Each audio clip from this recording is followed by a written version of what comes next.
ዋልታ ኢንፎርሜሽን ማዕከል መሰረተ ቢስ የሐሰት መረጃ አሰራጨ።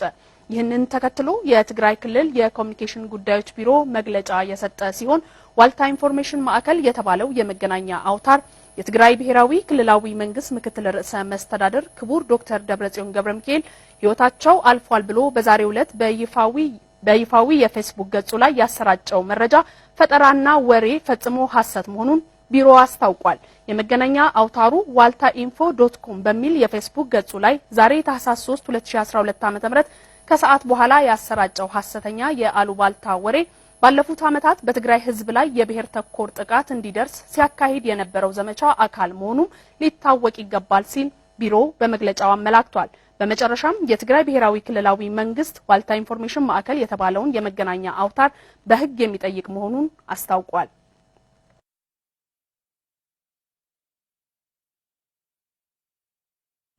ዋልታ ኢንፎርሜሽን ማዕከል መሰረተ ቢስ የሐሰት መረጃ አሰራጨ።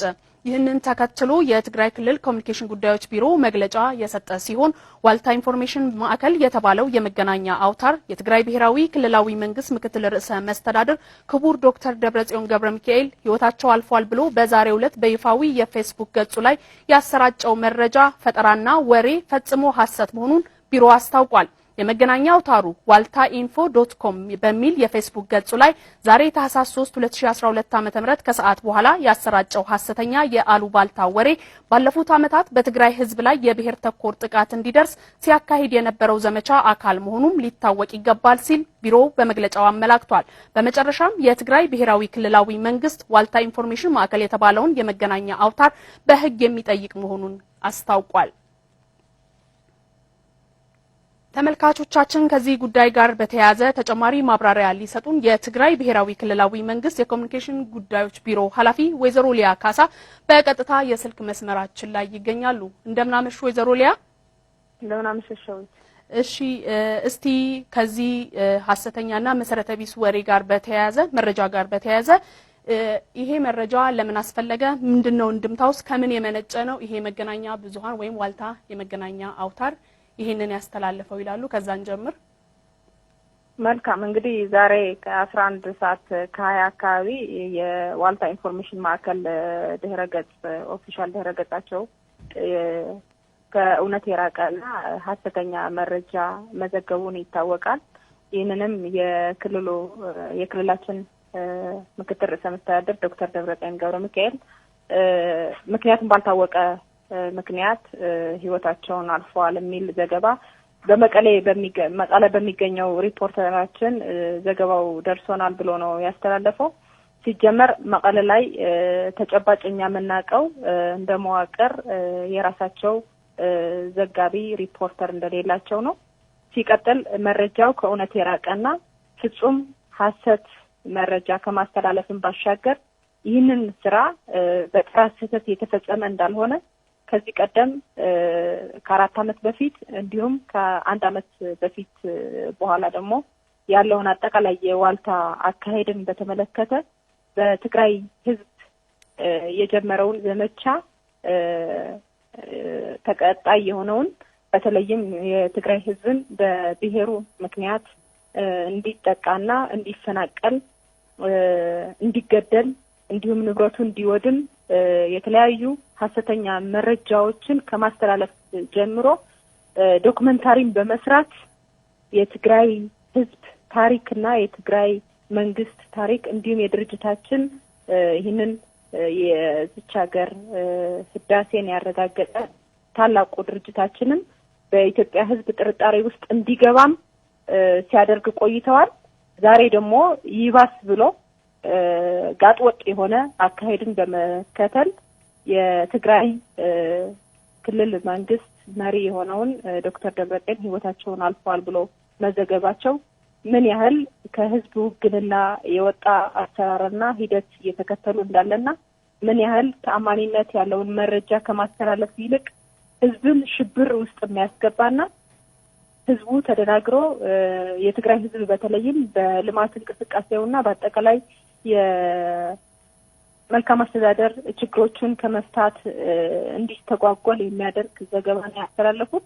ይህንን ዘገባ ተራ ስህተትም አይደለም በተራ ይቅርታም የሚፈታ ችግር እንዳልሆነ ታውቆ ብሮድካስት ባለስልጣኑም አስተዳደራዊ የሆነ እርምጃ እንዲወስድ እንዲሁም በህግም ተጠያቂ ሆነው ክስ ልንመሰርትባቸው መሆኑን እንደ ክልላዊ መንግስት ማሳወቃችንን ይታወቃል። ይሄንን አጠናክረን እንቀጥልበታለን ማለት ነው። እሺ ከዚህ ጋር ተያይዞ እንግዲህ በዋልታና መሰል ሚዲያዎች በትግራይ ህዝብ ላይ ተከታታይ የሚዲያ ጥቃቶችና መሰረተ ቢስ መረጃዎችና ዘመቻዎች እየተካሄዱ ነው የቆዩት። እንግዲህ የዚህ ታላቅ መገለጫ ነው ዛሬ ደግሞ በክቡር ዶክተር ደብረጽዮን ገብረሚካኤል ላይ ሐሰተኛ ያው በህይወት የሉም የሚል ክፋት የተሞላ መረጃ ተላልፏልና ከህግ አንፃር ቀጣይ እርምጃ እንደ ትግራይ ክልል መንግስትና እንደርሶ ቢሮ የኮሙኒኬሽን ጉዳዮች ቢሮ ቀጣይ ከህግ አንፃር ቀጣይ ሂደቱ ምን ይመስላል? ህዝብ ቅሬታ ሲያቀርብ እንደነበረ በተለያዩ ሚዲያዎች በፌስቡክም በተለያዩ ጊዜዎች እየተነሱ ነበሩ እነዚህ ቅሬታዎች ማለት ነው ከትግራይ ህዝብ በተለይ ማለት ነውና ቀጣይ እርምጃው ወይም ቀጣይ አካሄድ ምን ሊሆን ይችላል ይላሉ? መልካም እንግዲህ ቀድም እንደገለጽኩት የዋልታ ኢንፎርሜሽን ማዕከል አጠቃላይ የህዝብ ድምጽን ከማሰማት ይልቅ የግለሰቦችን አገልጋይ ሚዲያ ከሆነ ቆይተዋል። ዛሬም ኃላፊነት ከሚሰማው ሚዲያ የማይጠበቅ ህዝቡን ሆን ብሎ እንዲረበሽና እንዲሸበር ያደረገ መረጃ አስተላልፏል። ይህንን መረጃ እንግዲህ ከየት እንደመጣና ማን እንደሰጣቸውም ጭምር ማን እንደሰራውም በሂደት የሚጣራ ሆኖ ነገር ግን በህግ እንዲጠየቁ ከማድረግ አኳያ የህግ ባለሙያዎችን ከማማከር በተጨማሪ አጠቃላይ ሂደቱን ተፋጥኖ ለሚመለከተው ለህዝባችንም ይሁን አጠቃላይ ለመላው ህዝብም ህጋዊ እርምጃ ተወስዶባቸው አስተማሪ የሆነ እርምጃ እንዲወሰድባቸውም ከማድረግ አኳያም ፈጥነን ወደ ሂደቱ እንደምንገባ ማሳወቅ እወዳለሁ።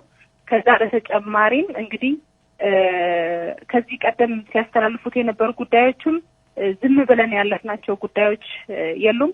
ነገር ግን እንደሚታወቀው በአሁን ባለው ፖለቲካዊ ሁኔታ በሀገራችን የህግ የበላይነት ከማስከበር ይልቅ በመንግስት ያለው መዋቅርም ህጉ ሲጣስና ህገ መንግስቱን ሲጣስ ራሱም የህገ መንግስቱ ጥሰት አካል እየሆነ ስለመጣ የህግ የበላይነት የማረጋገጥ ጉዳይ ጥያቄ ውስጥ በገባበት ሰዓት ባለንበት ወቅት መሆኑን ይህንን የተጠያቂነት ጉዳይ ጥያቄ ምልክት ሊያስገባው ይችላል።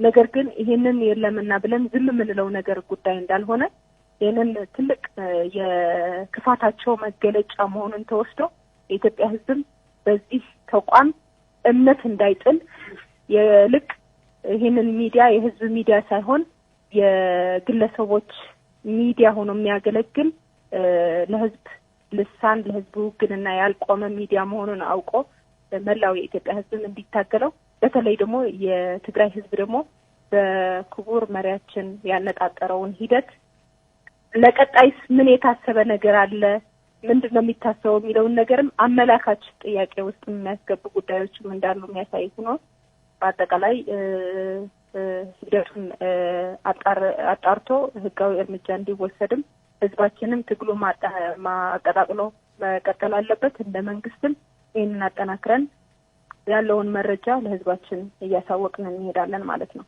እሺ እናመሰግናለን ወይዘሮ ሊያ መልካም ምሽት።